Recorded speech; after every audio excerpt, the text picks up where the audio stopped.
দস্তরখানে আপনারা স্বাগত।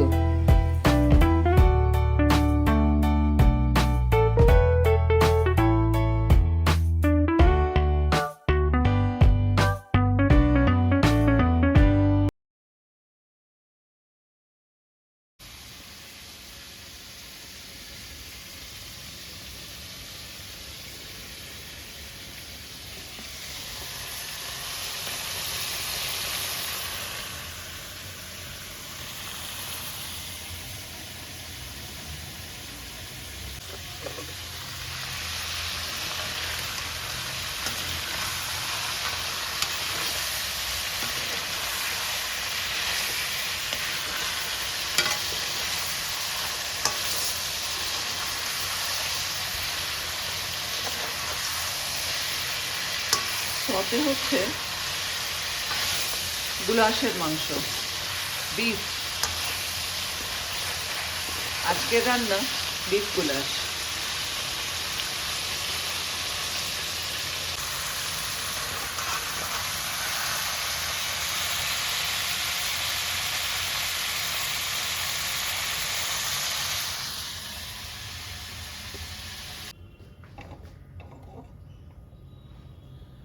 এই কড়াইতে তেল আর মাখন অর্ধেক অর্ধেক দিয়ে সতে করেছি গুলাশের মাংস।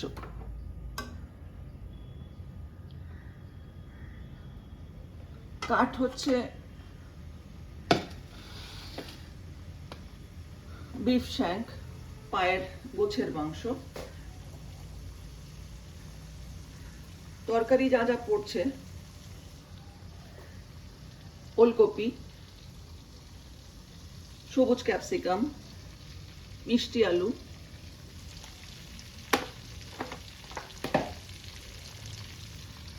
গাজর,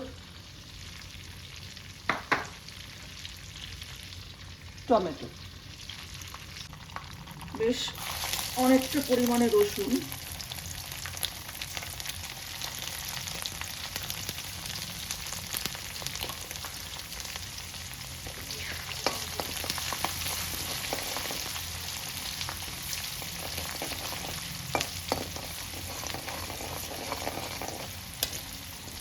যতক্ষণ রসুন ভাজা হচ্ছে একটু গল্প করা যাক। অনেকদিন বাদে বাদে একটা করে রান্না, একটা করে ভিডিও, তাও ঠিকঠাক মতন হয় না, কোনো কিছুই ঠিক করে হয় না। কারণ ওই একা কুম্ভ সব কিছু সামলাতে গিয়ে শেষ অবধি কিছুই হয়ে ওঠে না। আমার ভিডিও ভালো হয় না, কারণ সেটাও আমি নিজেই করি। সম্পাদক বলতে কেউ নেই, কাজেই সেটাও আমাকে করতে হয়। বুঝতেই পারছেন, আমি যদি সম্পাদনা করি তাহলে সেটা কি দাঁড়াবে। আমাকে যদি ঠিকঠাক করে সম্পাদনা উচ্চারণ করতে বলা হয়, আমি সেটা বানানো করতে পারবো না, উচ্চারণও করতে পারবো না। কাজেই সম্পাদনাটা আমি কিরকম করব সেটা বুঝতেই পারছেন। আমার ভিডিওতে কোনো হিট নেই, কোনো ক্লিক নেই, ঠিক আছে, তাও আমি নিজের আনন্দেই করি। আচ্ছা, আমি এবার দিচ্ছি হচ্ছে পেঁয়াজ কাটা, বেশ অনেকটা পরিমাণে। কতটা? মোটামুটি 3টে বড় পেঁয়াজ।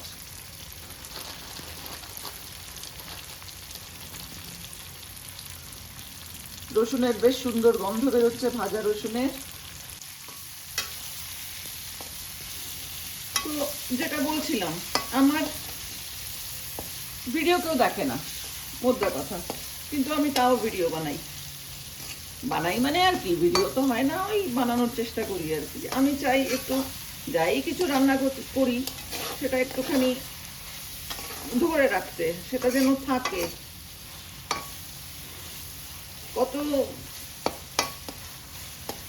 ছোটবেলা থেকে কত রান্না দেখেছি, কত রান্নার গল্প শুনেছি, কিন্তু সেগুলোর কোনো ডকুমেন্টেশন নেই।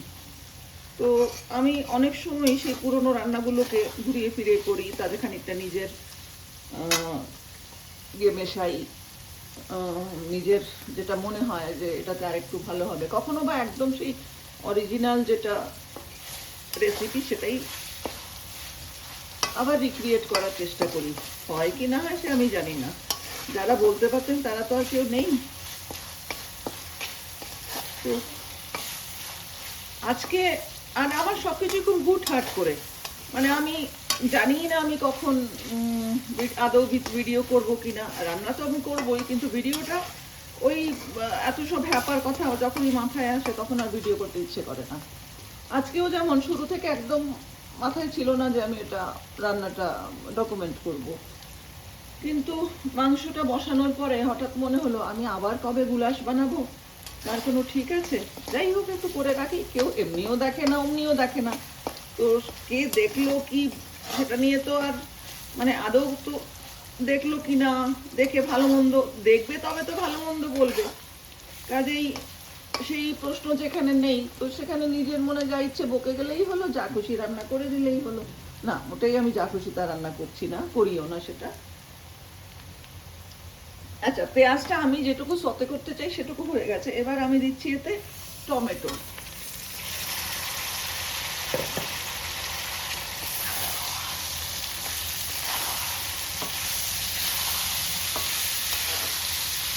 শীতকাল, সব সুন্দর সুন্দর সব সবজি বাজারে গেলে চোখ জুড়িয়ে যায় সবজির রং দেখলে। মানে সে তারা কতখানি সেই সবজিতে কতখানি বিষ আছে, কতখানি কি আছে, সেগুলো তো পরের কথা, কিন্তু ওই সবজির রং দেখলে সত্যি চোখ জুড়িয়ে যায়।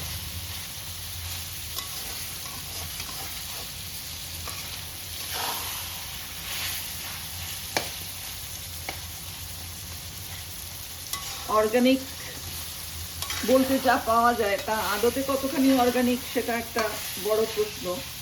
আর সবার সেটা সামর্থ্যের মধ্যেও তো আসে না। তো আমরা সাধারণ মানুষ বাজারে যা পাওয়া যায়, টমেটো কেউ যদি 34-এ দেন, কেউ 32-এ, তো আমি 32টাই কিনবো।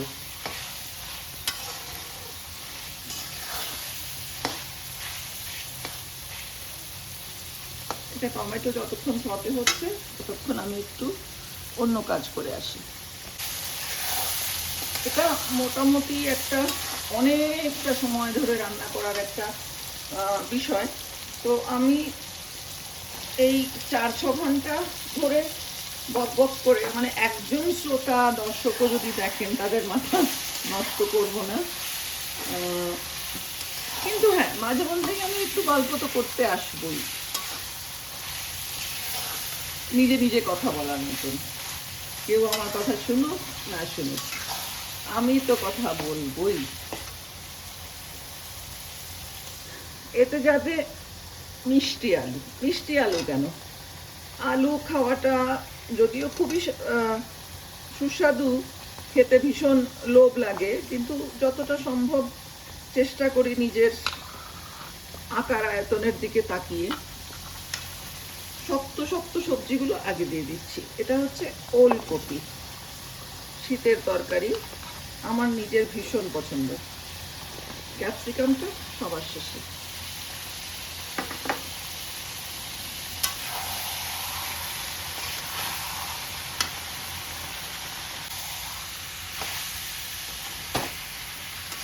এতে মশলা বলতে একটু প্যাপরিকা পাউডার পড়বে, কিন্তু সেটা নামমাত্র,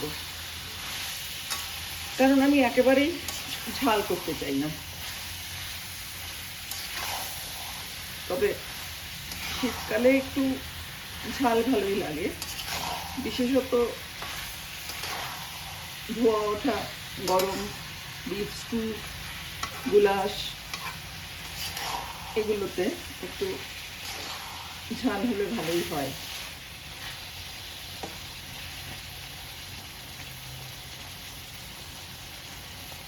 ঝোলের ঘনত্ব সেটা এই সব সবজি থেকেই বেরোবে, কোনো ধনে জিরে অন্য কোনো মশলা। বিদেশি রান্না তো ওনারা ধনে জিরে সব খান না, তো সেটাকে সম্মান জানাতে আমিও কোনো কিছুই দেব না। হলুদ নয়, ধনে নয়, জিরে নয়, পেঁয়াজ রসুন, টমেটো, এবং সবার শেষে ক্যাপসিকাম।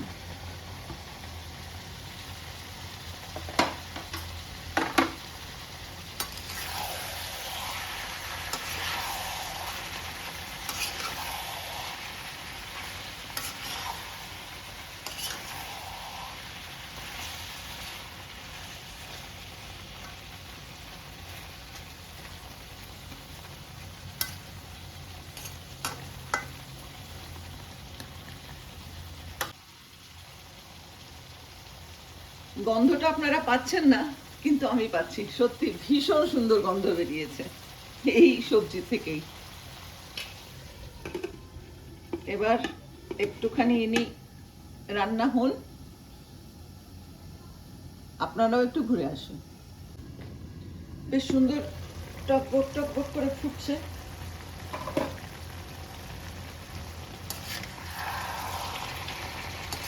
গুলাশ দেখতে খুব টুকটুকে লাল হয়, কিন্তু এটা কতটা লাল হবে আমি বুঝতে পারছি না, কারণ আমি লঙ্কাটা মেপে দেবো। যিনি খাবেন, যার জন্য আমি রান্না করছি, তিনি একদম ঝাল খেতে পারেন না। তো খুব বেশি ওই রংটা আনার জন্য আমি যদি ইচ্ছে মতো লঙ্কা দিই,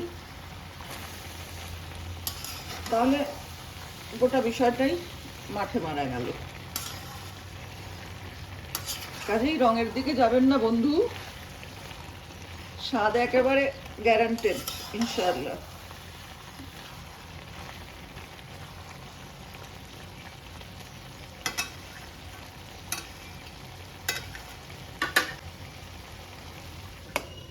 আর এক প্রস্ত ঢাকা, খানিক বাদে এতে মাংস।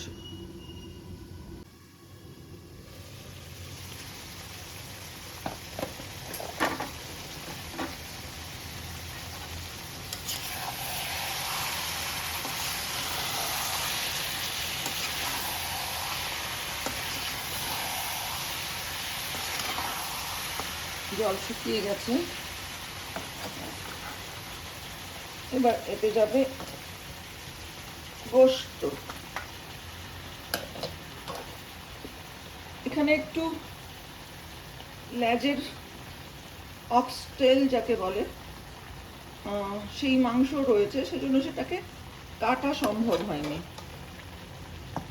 আর রয়েছে একটু যেটাকে বলা হয় মোজা, জয়েন্টের ঠিক হাড় নয়, যেটা থেকে বেশ আঠালো একটা জিনিস বেরোবে, এবং এই যে এই জিনিসগুলো আমি একটু টুকরো টুকরো করে দিয়েছি, ছোট ছোট, যেরকমটা গুলাশে হয়। কিন্তু যেহেতু আমি বোনলেস করছি না, হাড় শুদ্ধ করছি, ফলে সব কটাকে এক মাপে কাটা সম্ভব হয়নি, কিন্তু যেটুকু কাটতে পেরেছি সেটা এই হচ্ছে মাপ। এইটা একটা বড় টুকরো লেজের অক্সটেল গেল মাংস।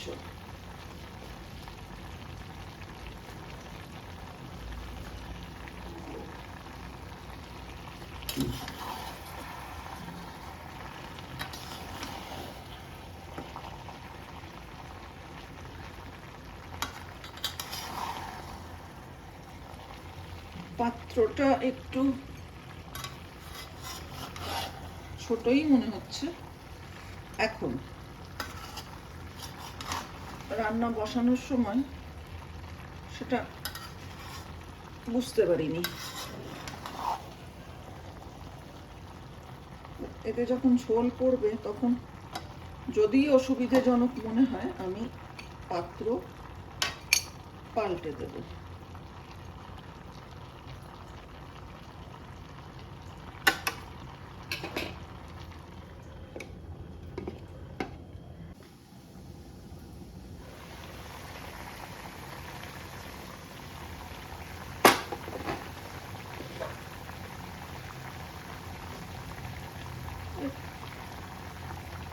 প্যাপ্রিকা পাউডার আমি একে প্যাকেট বন্দি করে ফ্রিজারে রাখি, খুব অল্প করে টিপনের মতন ব্যবহার করি।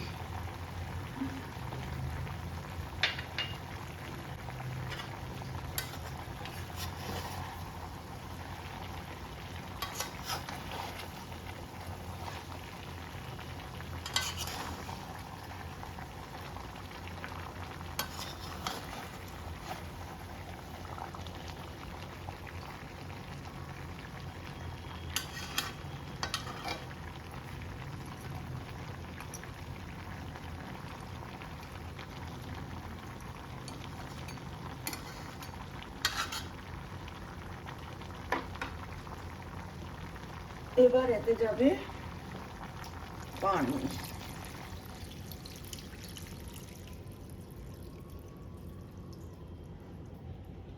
জলের ওপর পানি বা পানির ওপর জল।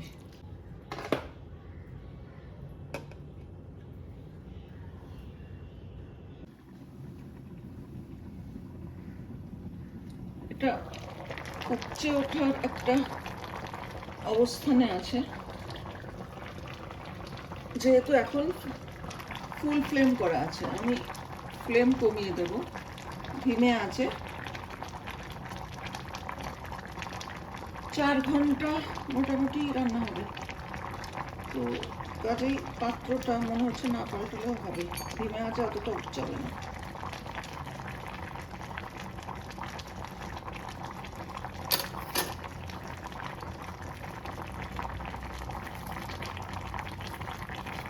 রোজমেরি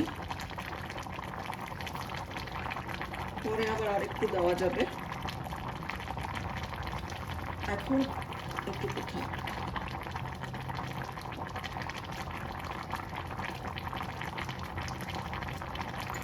গ্যাস কমিয়ে দিলাম। এবার স্লো কুক হবে এটা।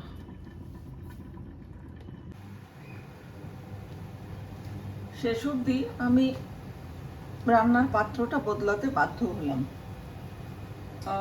সবজি মাংস মিলিয়ে বেশ অনেকটা পরিমাণে হয়ে যাওয়াতে আমার ওই কড়াইতে ঠিক সুবিধা হচ্ছিল না ইয়েতে। তো 3 ঘন্টা মোটামুটি হয়ে গেছে রান্না। আমি এতে আরেকটু জল দেব, সেই জলটা ফুটে উঠলে তারপরে দেব। আর এতে এবার আমি লবণ দেব। লবণ খানিকটা দেওয়া আছে এতে, মাংস যখন আমি তেলের মধ্যে সতে করি সেই সময় মাংসটাতে লবণ মাখিয়ে দেওয়া ছিল, তো সেজন্য আমি পরে সবজিতে আর লবণ দিইনি, যে কোনোভাবে বেশি না হয়ে যায়। তো এটা এই ফুটন্ত জলটা দেওয়ার পরে তখন আমি লবণটা চেক করে নিয়ে তারপরে আবার দেবো।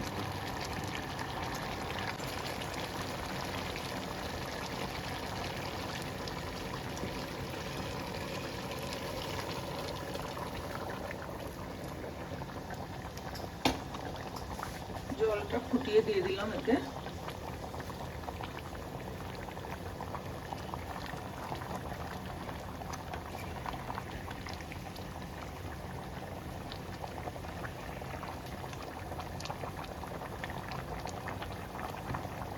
এবার একটু নুন চেখে দেখা যেতে পারে।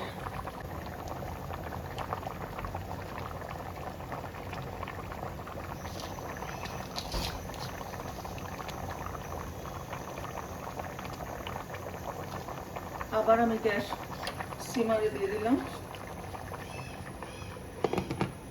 এবার আবার অন্তত 1 ঘন্টা।